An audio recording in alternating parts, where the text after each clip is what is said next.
away, gossip. Ano ang mabili? Sa masa. About 10 inquiries. Sabi mo ba? Bantay. Ang mga tabloids, mas mabili yan kaysa sa mga broadsheets. Yung Inquirer, yung Manila Standard. Parang ganito ang feeling kasi ng mga tao. Pag broadsheets, mamaya pag Star, Inquirer, Manila, parang yan, professional. Pangmasa ito. Pero anong laman ng mga karamihan sa mga tabloids, di ba? Bubugyan ng mga entertainment section, which is naman yung gusto man natin basahin. Mga buhay ng may buhay. Well, how do you define gossip? Kaya dyan po yun. Gossip is defined as idle talk or story, particularly about the personal affairs of others. Meron ba kayo nakita tao, sinisisipis yung sarili niya? Alam mo ba, kakakita ko yan eh. Dahil ako dyan. Ano mo ko, maano ko eh. Hindi, di ba? Hindi mo sinasabi yung, yung mga negative mo sa buhay mo sa iba. Nonetheless, of course, you're confined to a very good person at gusto mong magbago. Now, gossip is talking about somebody, not yourself, in a way that insult, discredit, or otherwise harm their spirit. Okay? At times, what you're saying is true. But at times, not. Still, the person that is listening or hearing does not need to hear that. Wala naman siyang pakialam doon. No? He doesn't have to read it. He doesn't have profit with it. Hindi man niya kinabahan niyo. Now, every time someone gossip, we damage 3 people. You, yung nagsasalita about the gossip, the speaker, no? The listener, yung nakikinig. And pangatlo, of course, the one you talk about. Times, may mga panahon, I've seen this in almost 20 years of my church ministry, church life. There are congregations and fellowships that are destroyed and harmed because of gossips. Not only in the Philippines, brethren, okay, I'll tell you this, I'm sure also in Korea, but also in other countries as well, particularly in the United States. Now, we need to discern. What do we do regarding? Kailangan malaman natin kung namin gawin dito. We need to familiar about it because you know what? Gossip is sin. And alam nyo, lahat ng kasalanan may kabayaran niya na parusa. Lahat po ng kasalanan, mayroon malaki, kasalanan pa rin yan. No? Kasalanan pa rin po natin yan. Now, mayroon sa Biblia tinatawag na gossip and slander. Okay? There's actually two illustrations natin. What does it mean by gossip and what does it mean by slander? Okay, ganito lang. Yung slander, ano yung gossip? Diba? Rumors, Tagalog, chismis. Yung slander parang insult, malign, or libel. To put in a context or perspective na mas maintindihan natin practical. Ganito yung slander. Halimbawa, gusto mo pumatay ng isang tao. Magdala ka ng baril, pupunta sa bahay na papatayin lang, pabarilin mo. Yun ang slander. Okay? Yun ang insult, yung malign, correcto talaga. Yung chismis ganito. Nakatago ka, mayroon kang sniper ka, mayroon kang baril na may telescope na maliit, tapos babarilin mo from afar, tinamaan mo. Hindi niya alam kung anong tumama sa kanya, at hindi niya alam kung sinong bumaril sa kanya, that is gossip. Okay? Now, since our text says, a gossip betrays a confidence, but a trustworthy person keeps a secret. Alam niyo mo yung sa mga nayon, sa mga barangay. Madalas kong makikita ito sa mga nayon. Yung, alam niyo, siyempre sa mga bahay, siyempre kanya-kanyang bahay tayo, diba, sa mga barangay, sa mga nayon, sa mga probinsya. Hindi katulad sa mga city na talagang mga high-rise or kaya may mga bakod-bakod na talagang concrete wall na nagse-separate from one residence to other. Sa atin mga sawali lang, yung mga kawayan lang. So mag-uusap yung mga nanay, di ba? Yan ang ganyan. Ano mapapasin? Tagal nila doon. Alala ko nun yung nanay ko, nagbigay siya ng sabaw sa kapitbahay natin. So nagkwentuhan sila, dala-dala niya yung yung pilagayan ng sabaw. Nagkwentuhan sila. Walang pinagkukwentuhan. Tagal. Ganun din. Marami. Siguro sa inyo, marami kayo nakita. Sa inyo mga barangay, di ba? Yung boundary nila. Napapansin niyo yan? Di ba? Ganun sila. Tagal-tagal nila. Kukwento na. I'm sure hindi naman pinagkukwentuhan si Gates. Hindi naman nila pinagkukwentuhan kung ano ang kanilang stock exchange. Hindi Hindi naman pinagkukwentuhan yung stocks nila, tumaas o bumaba kasi hindi naman sila nagaganon. Hindi naman siguro na pinagkukwentuhan nila yung si LeBron James na yung kanyang si Irving na injury, nanalo ang game ang Warriors. Hindi nila pinagkukwentuhan. Kaya si Jaworski, habang na senator kasi nakalayin na. I'm sure pinagkukwentuhan nila yung kanilang mga kaibigan, kanilang mga bahay. Normal naman. O kaya kanilang mga asawa. Sulit naman. Yun po yung gossip. And I don't know if you watched the movie Spider-Man 3. Spider-Man 3, yung black spider. Yung parang may black something na gumagapang na gano'n. Tapos pag kumapit siya dito sa tao, that the person changed, right? Spider-Man the same nangyari sa kanya, naging bad siya, something like that. Ano yung gossip, parang gano'n gumalakad din gano'n. Eh, makakapapas nyo sa yung mga program, gossip. Don't pass it on. Meron siyang may mga parang putik yung kamay, tapos yung ibang malilinis na kamay, hinihintay lang sila yung marumihan. So, pino-gossip, sa pag-aaralan natin, there are only 3 things what you need to do. First, reject it. Okay? Reject gossip. Proverbs chapter 6, 16 verse 19. Medyo mahaba-haba. Sabi niya, there are 6 things that the Lord hates, yet 7 are abomination to Him. Ano to? Proud look, a lying tongue, hands that shed innocent blood, a heart that devises wicked plans, feet that are swift in running to evil, a false witness who speaks lies, and one who sows discord among the brethren. Saan nagpo-fall ngayon? Yung gossip dyan. Paano lang inalagay yung text na yun dyan? 6 things that the Lord hates. Proud look, hindi yan. Lying tongue, that falls here. And sa verse 19, a false witness who speaks lies. Dalawa, sa pitong na yan, talks about the tongue, o yung pagsasalita. Sabihin natin yung pagka-gossip. No? So, paano? Pag halimbawa, may nagsugossip sa'yo, ang nakalagay dito sa ating pinag-aaral is reject it or refuse it. Ang tanong is, paano? If you can say something nice about someone, then don't say anything. Romans 12:10. Other text. If you can't say something good about someone, say nothing.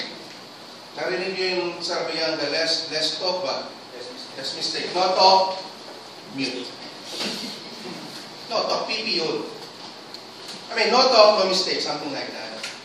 The only first step in shutting down or putting away gossip, we have to be convinced people na kumbinsin natin ang ating sarili, tayo mga anak ng Diyos, na hindi po kinalulugdan ng Diyos ang gossip. Alam nyo 7 sa hate ng Panginoon, 2 magkaparehas halos. It is about tail beater or pag-gossip and lying tongue. Of course, sino naman ang nai-impress sa mga tao sinungaling? Di ba? We don't like liars. Tama ba? We don't like liars because in the first place, they cannot be trusted. No? Kaya, when someone is gossiping, anong gagawin? Reject. How? Sa mga leader, sa mga church leader daw, ganito sabi ng author. Meron isang church leader na nagsabi na, kasi sa kanila sa US, sa kanilang church, naghanap yung gossiping. Especially sa mga matatanda na mga members, mga lola. Pastor, I need to tell you about something. Ma'am, is it something or someone? Actually, it's someone. Ma'am, did you talk to him about what you're going to tell me? Not yet, Pastor. I want you to tell me first. Would you please, if you don't mind, talk to him first before you talk to me? Kung kayo yung matandang babae, siyempre parang hurt kayo, parang ayaw ng pastor. Kasi alam na ng pastor, siguro alam na rin yung pastor kung ano yung, siyempre sasabihin mo yung sa alam mong tao na alam mo yung kanyang personality, alam mo yung kanyang buhay bilang mananampalataya. So, you have to talk to him. You have to redirect him back to the person that he's about to talk about you. Sa mga kapatira namin, ganito naman, minsan na nangyayari. Ay, gusto ko sa kapatid na yun eh. Natin Julian. Hindi mo siya nag-hi, hindi siya nag-hello, hindi mo siya nag-shake hands. Ganun. Tayo naman, oo nga, tama. Wala na, nasunog na tuloy. Okay na eh, okay lang, konti lang ang spark eh. Tapos, oo nga, tama, parang binuhusan mo ng gasolina, lalo-lalag eh. So, anong gagawin natin? Alam mo, kapatid, mas maganda siguro na pag-pray na lang natin siya. Yan, maganda yan. No? You reject it. Instead, nahusan mo na ba siya? Pag-pray natin. Tapos huwag mo na akong i-drag dyan. Baka madamay naman ako dyan. You have to work it out. Kasi why? For the sake of Christ. We don't want to disrupt the unity. And I love the unity of this ministry. Nakita na talaga natin kung paano ito nag-work. So, reject natin yung mga ganong baits. No? Talking about somebody sa'yo, si kapatid na ganyan. Eh, sana kung magaganda yung mga sinasabi. Itong misa ganito eh. Si kapatid na ganyan. Hanga ako sa ano yan eh. Galing talagang kumanta niyan eh. Brad, tama. Galing talagang pero alam mo, yun na yun.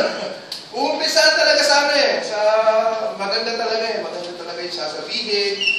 Pero alam naman yung sa sarili niya, may sasabihin siya hindi maganda. So, pipaint niya muna ng magandang picture yung usapan. Tapos pagdating ng konti, alam mo, ayun na yun. Ano yun eh. Ganyan yun eh.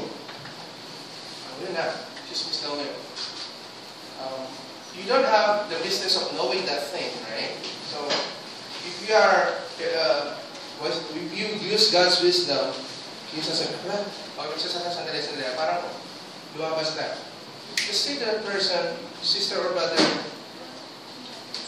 natin sis, o brad, tapos kung may kang grudge sa kanya, mas maganda ka palit ka usapin mo siya. So that's one way of what? Dealing with gossip, putting away gossip. What? We reject it. We refused it to hear. Pero knowing people, knowing our weakness, parang gusto pa nga natin marinig pang minsan. Lalo na yung mga bagay. Lalo na kung ikaw pinag-uusapan, kung sasabihin niya, yung pangalan niya, narinig mo, eh meron kang hindi gusto sa kanya. Kung gusto mo na rin pag-usapan natin. Which is, alam mo kung magkakapatid tayo sa Panginoon, ano? And I'm thanking God, like I said, the unity of this ministry. And I'm telling this, it's not because something is happening. No? It's because we don't want to happen. I know ang vaccine. But how does vaccine work? Alam niyo po yung vaccine mismo is actually a virus na ini-introduce sa inyong mga katawan para bakit? Para i-combat yung talagang virus na. Di ba? Tama ba, Mr. Virus yun, yung vaccine. Ito, parang ganito yun. Although wala pang nangyayari, ini-introduce na natin para sa susunod, maging immune tayo sa ganon. Hindi ko sinasabing, pag-chismis. Hindi ko sinasabi, para hindi na natin ito gawin. Hindi na ito mangyari. So, we have to reject it. Any chismis for that matter. Number two, we have to reprove. Parang rebuke natin. No? Yung mga ganun. May mga verses tayo pag-aaralan dyan. Dito yung ating text. A tale-bearer or a gossiper reveals secret, but who is unfaithful? But who is faithful spirit conceals the matter. And then, andun pa yung verse 19 ng chapter 27 niya. He who goes about as tale-bearer reveals secret, therefore do not associate with one who flatters his lips. In other translation, sa NIV, isa pa din yung sa 21:23, whoever guards his mouth and tongue keeps his soul from trouble. Sa ibang translation, sa 2019 especially, tandaan nyo marami sa atin magsasabi, ang gossip, karamihan babae dyan. Babae pala. Babae dyan. Girls, ladies, women, moms, lolas. He who goes, he who goes out as tale-bearer, gossiper yan, sa ibang translation, reveals secrets, therefore, do not associate, sa ibang translation, do not associate with someone who talks a lot. Kung ibang associate kay pastor, marami sinasabi. Kay pastor ako eh. Ito yung trabaho ko eh. Wag mo mag-associate kay Sister Ana, teacher. Mr. Meg, teacher. Eh, siyempre, teacher, marami ang teacher na walang ginagawa, walang hindi nagsasalita. Siyempre, iba yun sinasabi niyan, ano? Amen. Reprove or rebuke. Let's say, again, balik tayo. Someone is talking to another person. Sabi nga sa inyo, yung iba, nakakita, mamaya mayroon na akong fried chicken dyan. Di ba, kita-kita yung chicken, buo pa, di ba? Buo pa, no? Maya-maya, pag nagsimula na tayo kumain, maya-maya, nangihima yan, naratanggal na yung laman. Maya-maya, puro buto na lang yan. Parang kung gano'n na chismis, pag pinag-usapan mo yung tao na wala siya, parang pinagsasaksak mo lang pinagsasaksak na wala siya, hindi niya naging leader, hindi niya nga na ma-defend yung sarili niya. Yung manok papirito kanina, o ngayon, pas kakainin yung mamaya, wala nang magagawa. Diba? Uubusin niyo yun. Uubusin natin yun. Tapos maya-maya, ano na lang? Ito na lang. Ano ba gano'n na nangyari sa isang chismis? Kapag pag-iusapan niyo, lahat ng mga sinasabi ninyo, yung mga onslaught niyo, what do we say? Bro, tama ba yung narinig ko na you're speaking negatively about brother? Ito kaya sinasabi mo kapatid? Sinabi mo na ba sa kanya yan? Pakita natin na the Bible shows that it is destructive. Hindi po yan healthy. If you defame, or dini-dishonor mo yung isang kapatid, dini-dishonor mo actually si Christ. Because that person has a Christ in his life or in her life. He's a Christian like you, and you talk to him like that, about him like that. He's also a child of God. And he's damaged or she's damaged, kasama ka doon. Kasi it will go out in the world, ay, doon sila nagkakaganoon. Ang hirap po nating iuwi ng iba kung tayo mismo dito nagpapangayan. Or, hindi man. There's a false sense of peace, halimbawa, kasi ayaw natin pag-usapan yung pag nandun yung tao, may nung tayo, something against him or her. So we should rebuke that person in telling him, whoever guards his mouth and tongue, keep his soul from troubles. Parang yung paraphrase niya, no? Less talk, less mistakes. Or not talk, no mistakes. Tandaan niyo po, naalala niyo yung kwento sinabi ko sa inyo noon about talagang tail beater ko sa First Church. Ginosip niya yung isang byuda sa kanilang church. Nang makita niya yung damage dun sa pagchichismis dun sa byuda niyo, na-guilty siya, kinumbik siya ng Holy Spirit, sising-sisis na ginawa niya chismis. Alam namang yan dito pinagkalat niya. Ngayon, the damage has been done. So, ginawa niya, talagang sising-sisis sa kanyang ginawa, talagang umiyak siya, pumunta siya sa bahay ng byuda, at humingi ng personal na tawad. Di ba maganda yun? Maganda yun. So, humingi siya ng tawad. Talagang, sincerely, in her heart, she was asking for forgiveness dun sa matandang byuda. And the widow was so good, as a very good Christian, pinapasok niya sa bahay, sabi niya, Iha, okay lang, naiintindihan kita, pinapatawad na kita, pero pwede bang samahan mo ako sa atik sa kanya? Tapos kumuha ng kutsino sa kusina, si widow. Pumunta sila sa atik, may dala siyang kutsino, siyempre wala naman siyang magagawa, siyempre hindi ka ng tawad, eh. Tapos punta sila sa atik, tapos meron, ano yung feather pillow? Feather pillow, yan. Tama yung feather pillow. Yung ghost pillow, yung mga pakpak ba yun? Yung mga balahibo ng mga ghost, ginagawa nilang, tapos pinagsasaksak ng matanda. Yung pillow na yun. Tapos, hindi pa naman nun, ininyari siya sa window ng attic. Di, magkalat na yun. Sabi niya sa kanya, kung talagang sincere yung pagiging sa akin ng apology, go out, pick all of those feathers. And that's so impossible, madam!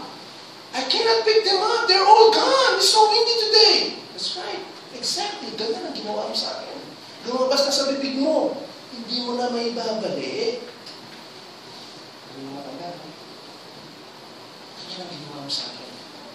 Kahit anong sorry mo pang gawin sa akin o sa iba, para sabihin mo sa lahat ng tao na hindi ito yung sinabi mo, kahit sa unang-unang sinabihan mo niyan, pinagkalat na niya, wala na. Sabi nga nung isang kaibigan namin, ka-roommate ko. Sorry, what's your sorry? The damage has been done. Siyempre, ang siya, the damage has been done! Ganun pa naman kasi siya eh. Ganun kasi siya. Siya yung aming barbero sa kwarto namin. Ano kapatid? Wala na magagawa. So before you say, sabi nga na nabasa ko, before you say, galit na galit ka sa tao, o kung meron ka sasabihin, mabilang ka muna ng 10, 10, 9. Tapos iniisip ko, sasabihin mo maging product 8, 7. Mabasa after 1, hindi mo na sasabihin. Kasi na-realize mo, it's not beneficial for the both of you. Wala ka naman mapapakinabahan kung sasabihin mo yung bagay mo. Wala na siya mapapakinabahan kung sinabi mo. Pero bakit? Ano kaya maganda gawin natin para lalo natin maparami yung mga nag-aatin sa church? O kaya ano kaya gagawin natin sa music para lalo tayo maging maragdagan yung ating mga musician? Kaya ano na natin gagawin natin sa manang ministry para maging organized yung ating pag okay yun! Important hindi yung chismis, right? Pero pag tandaan nyo, dito sa inyong mga program, may nakalagay dyan. Great minds discuss ideas, average minds discuss events, small minds discuss people. Don't be considered small minds. Kasi pag small minds ka, puro tao ang pinag-uusapan mo. This means that we will be compelled to have difficult conversation, that call it what it is, and demand that others will brothers and sisters think about God's thought after Him, about gossip. Ibig sabihin, kapag kinausap mo yung tao about it, at least he will understand, I hope, yung sinasabi mo, na huwag na niya sabihin kung hindi na parehas kayo magkikinapan. Tandaan nyo, just imagine people who are gossiping. May napapakinabangan ba sila sa mga sinasabi nila? May sasaya ba sila? Ewan ko lang talaga. I-improve ba yung kanilang buhay? Maliban na lang siguro sina Ogie Diaz, sina Boy Magulang, siguro chismis sa buhay nila. Kasi hindi ang trabaho nila eh. Pagkalat ng chismis ng mga artist. But it's their life. It's their life. It's their job. Hindi naman tayo mga kolumnista ng mga entertainment section ng mga newspapers and magazines. So, iwanan na natin sa kanilang trabaho nila. Pangatlo, ito, huli na to. Madali lang. Readdress. Ano ba yung pastor readdress or redirect? Kung may grudge ka sa isang tao, sabi ng Matthew 18:15, moreover, if your brother, sister, or brother sins against you, go and tell him his fault between you and you alone. If he hears you, you have gained your brother. See? Ang Biblia sinasabi niya, kapatid, kung mayroon kang problema sa isang kapatid, huwag mo sa kalba. Kanino mo sasabihin? Sa kanya. Ang pagsasabi ng tapat ay nagsasama ng maluwat. Kaya ngayon mag-asawa ngayon, ang tagal na nila magkasama eh. Kasi nagsasabi sila ng tapat sa isa't isa. Mas maganda yun sa mga mag-asawa talagang, kasi mag-asawa na kayo, kahit dahil sasabihin sa, pangit-pangit mo naman, gumuguna na naman ang tagyaw mo sa ilo. Okay lang yun, kasi mag-asawa na kayo eh. Pero sasabihin mo sa, asawa ko, lagi ng tagyaw sa ilo. Pero ano ba pinabawal nakinig doon? Diba? So, kaya nga sila nagsasama ng malo, kahit anong mga flaws yan, tandaan nyo, mag-asawa, isa na yan, kaya isa ang apelido eh, diba? Isa na talaga yan. Kahit ano pa yung kanilang sabihin sa isa't isa, tanggap na nila yun kasi sila na wala ka na magagawa eh. Sabi nga sa message last week, diba? In order, you are made alive in Christ, kung napangasawa mo, yan na yan, huwag mo sabihin failure yung marriage mo kasi parang hindi ako mahalo, hindi niya ako mahalo, o kaya hindi ko siya mahal. That's a lie. That's a Satan's lie. If you're married right now and your husband or your wife is alive, forever siya dyan. As lifetime. No? Anong gagawin mo pag gano'n? Just love him or her. Yan na yan eh. Hindi na pwedeng parang t-shirt yun eh. Kung digis ka dati eh. Magagap ka. Diba? Or Levi's ka dati eh. Pag Adidas na yung nasuot mo, keso na Adidas yan. Sa pag-asawa. Hindi pwedeng mag-night ka maya-maya. You know what I mean? Kung si Mrs. A yung wife mo, yun na yung wife mo for life. Or Mr. B ang husband mo, Mr. B ang husband mo for life. Kahit anong sabihin mo dyan, okay na lang. Ngayon, sa ganitong bagay, Madali natin masabi sa ating mga mahal sa buhay, especially ating mga spouses. But, brothers and sisters, paano? Mahirap kaya? Maybe, but, have you tried it? Try nyo na ba? Yeah. Just try it, okay? The Bible says, if your brother sins against you, go tell him, is between you and him. Lalo na kung nakakaya yung ginawa yan. Kung sasabihin mo in front of other people, we people are defensive people. Kapag pinahiya ka sa harap ng maraming tao, hindi mo tatanggapin yun. Magdidepensa at magdidepensa, kahit totoo yun. Diba? Totoo yun. Tatayo ka, tapos sabihin mo yung side mo, hindi mo pwedeng there and there. Pagpipiestahan ka. Kaya, alone ang nakalagay po niyan. No? We have to address it, we have to redirect the problem to the person concerned, not to other people. And then third, second, this Titus 3 to sabi, actually, ang Titus 3, kasunod po yan. No? Ina-advise ng Apostle Pablo sa mga brethren, to speak no evil to no one, to be peaceable, gentle, showing all humility to all men. Do you think gossiping will make us peaceable? Diba? To speak evil of no one. Ibig sabihin, huwag magsalita ng anong masama sa iba. By showing all humility to all men. And ito po yung pinakawali. Ephesians chapter 4 verse 20. And this is the last verse we're going to talk about. It's very, very good. Actually, maybe God's word is good. Actually. Let no corrupt word proceed out of your mouth. But what is only good, or what is good for necessary edification, that it may impart grace to the hearers. And do not grieve the Holy Spirit of God, by whom you were sealed for the day of redemption. Let all bitterness, wrath, anger, clamor, and evil speaking, put away from you with all malice. What should you do? You should be kind to one another, tender-hearted, forgiving one another. Why? Why? Because you've been forgiven. We've been forgiven by Christ. Tandaan natin, kapatid. Most people who gossips, they don't know they're damaging already the other person they're talking about. They're also damaging themselves by making themselves, bigyan sila ng title. Sa kanilang may mga titles sila sa likod na pag ano ang ginagawa nila, other people will think, this. Pag sinabi yung pangalan ganito, Chismos. Ogie Diaz, Chismos. Diba? Hindi ka naman kolumnista ng entertainment section ng magazine or newspaper Hindi trabaho yun. Kung may grudge ka sa kapatid, kung may ayaw ka sa kanya, kahit may gusto ka sa kanya, sabihin mo. May gusto ka, hiniram ka ng pera. Usapin mo, isa lang. Ibig sabihin, whether good or bad, mas maganda siya ang unang nakakalam. Mas siya ang unang nakakalam. Whether it is good or it is bad. Mas maganda nga, kung halimbawa, it means bad, you have to talk to him. Kasi bakit? You're helping him or her to improve. Kung sabawa, yung sinabi niya hindi maganda, mahiya mo sa susunod. Siguro mas maganda sinunod mo ganun. Hindi para sa susunod, alam niya yung gagawin mo. Sa susunod, alam niya hindi pala maganda yung sinabi niya. Sa susunod, gagawin niya, hindi na niya gagawin. Kasi sinabi mo. Kasi pag hindi natin sinabi, tapos kumalat na ng kumalat, hanggang makita, tapos titil-trace, bumalik sa'yo, kaaway lang kayo. Ang video sinabi niya, let no corrupt word proceed out of your mouth. Is this really tough? Yeah, it is. But, since the Holy Spirit resides in us, every brethren, hindi na ito ganun kahirap. Talagang hirap-hirap tayo. Dati, kung magmura tayo, parang minamani-mani lang natin. Diba? Now, when we accepted the Lord Jesus Christ as our Lord and Savior, little by little, nababawasan hanggang sa totally mawala.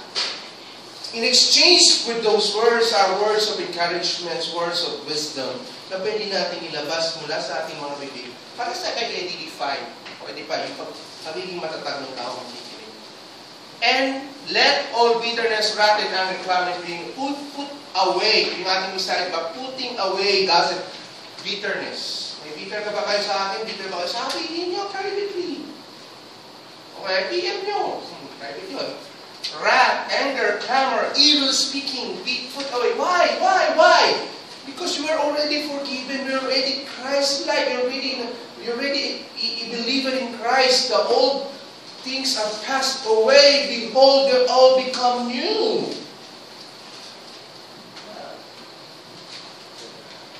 As part of our conclusion, mga kapatid, sabi dyan, gossip is mean. Means. It's bad. It's never good. It's never good. It should be despised by all who love Christ and His church. Kapag mahal natin ang Diyos, mahal natin ang Kanyang church, we should not chismis. We should despise it. And we should be vigilant to remove something that is unhelpful and degrading sa mouth natin. As believers in Christ, sabi sa Ephesians 4:29, we are to live or to give words of life and grace and not to shout people down with our nonsense talk. There may be times when we talk about someone who is not present. May mga pagkakataon ito, I'm sure meron. Minsan di natin maiiwasan na magsalita, magkwento sa ibang tao, doon sa ibang tao, sa buhay ng may buhay. Ang prayer ko lang, may God help us to always speak of that person in a best possible way. May God put a restriction on our tongues so we may each stay away from the sin of gossip. Let's start working with ourselves in putting away gossip. Sabi dyan sa kanina, people of high intelligence discuss ideas. People of average intelligence talk about things or events. People of small minds or no intelligence at all talk about people. Question, nasaan ka dyan? Nasaan line-up ka dyan? O nasaan tayong line-up dyan? Are you the great mind who discuss ideas? Are you the average mind who discuss events? Or are you the small mind